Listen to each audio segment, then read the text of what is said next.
Vana veZimbabwe makadii?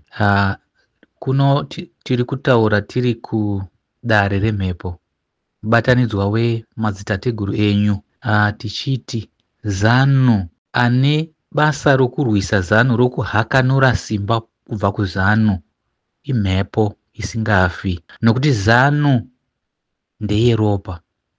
Vakaenda kuhondo kwete kundorwisa mabhunu, asi kunodzidzira kudeura ropa roumwe wako. Saka ane simba rokuhakanura simba kubva kuZANU imhepo, matateguru enyu.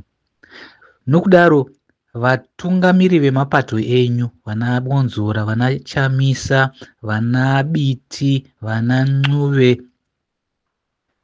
vose vakatotaurwa, vakatoudzwa nevadzimu kuti mirai makadaro, ZANU PF hamuigoni. ZANU PF ine mhiko dzeropa, inodeura ropa nyore, inokuuraya zviri nyore kupfuura zveinoita bete, uye nyika yeZimbabwe haideurwi ropa. Saka kana muri vakuru vemapato kana kuti maactivist, vana Saruwaka, vana Nyoka Yemabhunu, kana mukapesvedzera vanhu vakapondwa neZANU, ngozi dzichasimuka. Vana Tichaona Chiminya, vana Mabika vanenge vachitokuchemai nemi, munenge mutori mulupu rengozi. Regai matateguru enyu arwe neZANU.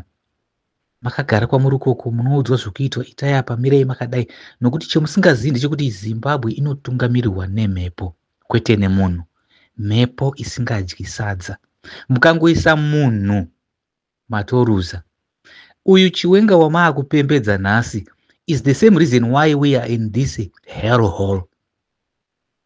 Chiwenga ndiye aisa Mnangagwa anga atotiza aenda kuChina kunodya mapanda okuembwa, ndobva Chiwenga andoenda andomutora. Maakupesvedzera futi Chiwenga. Regai zvinhu zviitwe kumhepo. Asi chetingada kukutaura ndechekuti chomunogona kuita chekuti munoenda motsvaga bumbiro remutemo rakanyorwa nemadzitateguru enyu.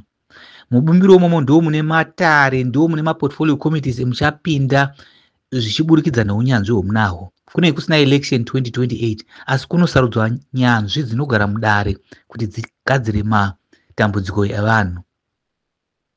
Saka munoteerera zvetiri kutaura, kwete kupesvedzera munhu wenyama, nokuti munhu haana kunaka, munhu haana chakanaka. Whether it be Geza, Chamisa, Mnangagwa, zvakangofanana. Iwe neni tose takangofana, tiri vanhu, tinongofunga kudya kwedu. Saka rega kupesvedzera munhu, enda kumhepo. Madzibaba enyu ndo achatungamira.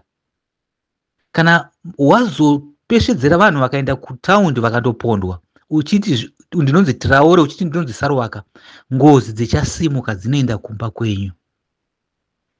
Vanhu vanourayiwa naMnangagwa, asi iwewe Saruwaka wapesvedzera vanhu, iwewe Traore wapesvedzera vanhu, unenge uripo mulupu yengozi. Ehonde.